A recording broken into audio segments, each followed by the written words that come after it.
The recent video made by Alliance for Christ makes the claim that the godless liberal socialist indoctrinating government-run public schools are hiding the true American history from our children. There followed a series of quotes of a highly questionable nature accorded to a number of famous American historical figures. Quote mining and out-of-context quoting is a dishonest practice that shows the tenuousness of their position and possibly their beliefs. Our first quote is from John Adams, second President of the United States.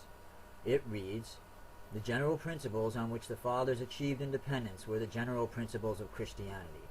I will avow that I then believed and now believe that those general principles of Christianity are as eternal and immutable as the existence and attributes of God." But what our friends in the Alliance of Christ aren't telling you is that John Adams was a Unitarian. He rejected and often mocked eternal damnation, atonement, incarnation, original sin, and the Trinity.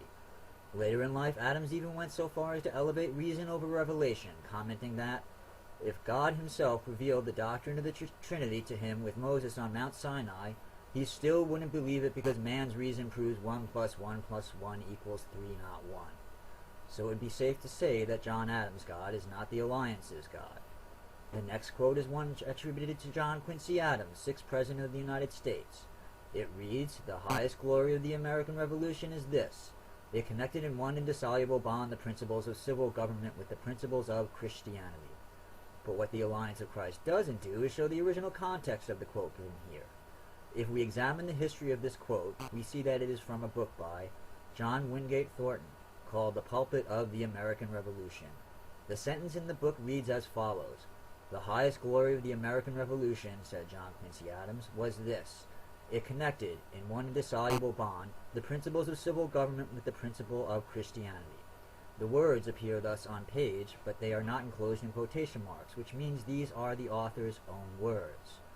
No footnote for these words are given, so they cannot be tracked back to the original source.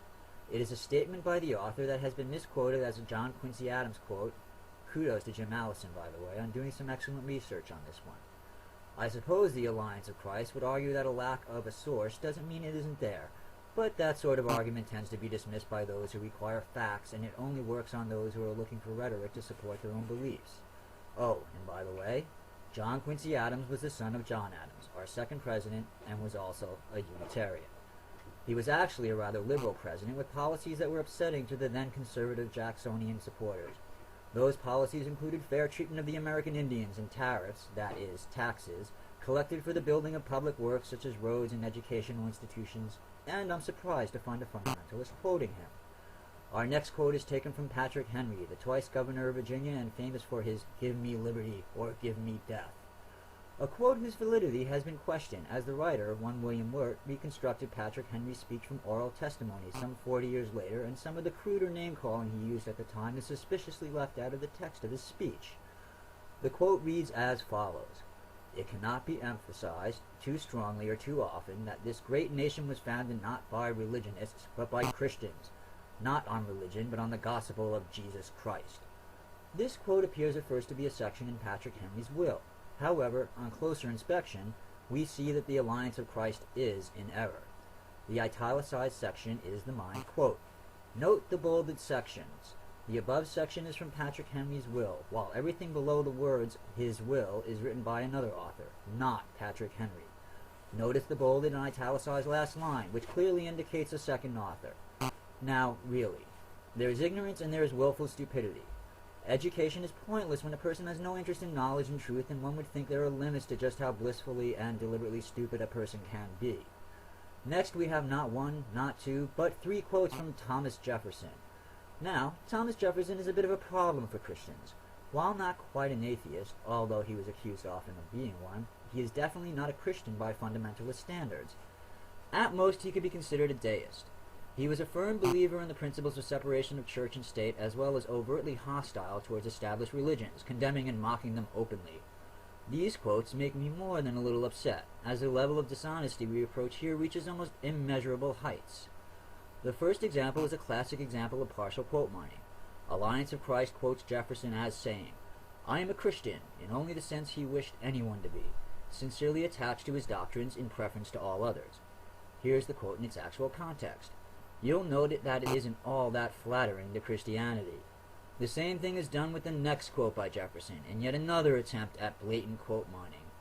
One has to wonder if the only reason revisionists inundate us with such obvious fabricated facts is because they are hoping that some will slip under the radar and become firmly emplaced in the minds of Americans as true history. And now for our final Jefferson quote, and this one is a classic. Almighty God hath created the mind free. Lifting one line from a text can give that line meaning and import that is not actually intended. This is part of the opening line of the Virginia Statute for Religious Freedom by Thomas Jefferson, which was adopted by the Virginia State Assembly and enacted into state law 7 years later. And in honor of this statute, January 16th is Religious Freedom Day. That's right, a day devoted to the freedom of all to practice religion as, or if they see fit, in honoring the separation of church and state. One has to wonder at the level of desperation that can lead to such a gross misrepresentation of the facts in the quest to prove defendable what is not defendable. One has to wonder if the perpetrator of such lies and misinformation feels even the smallest of regrets for misleading the public. Why do they do this? What could they possibly fear so much that they would go out of their way to desecrate the rich, powerful history that is our nation's pride? I have been asked why I am so adamant in pursuing and stamping out what appears on the surface to be silly, obviously contrived arguments that are not worthy of more than derision and scorn. My answer is this.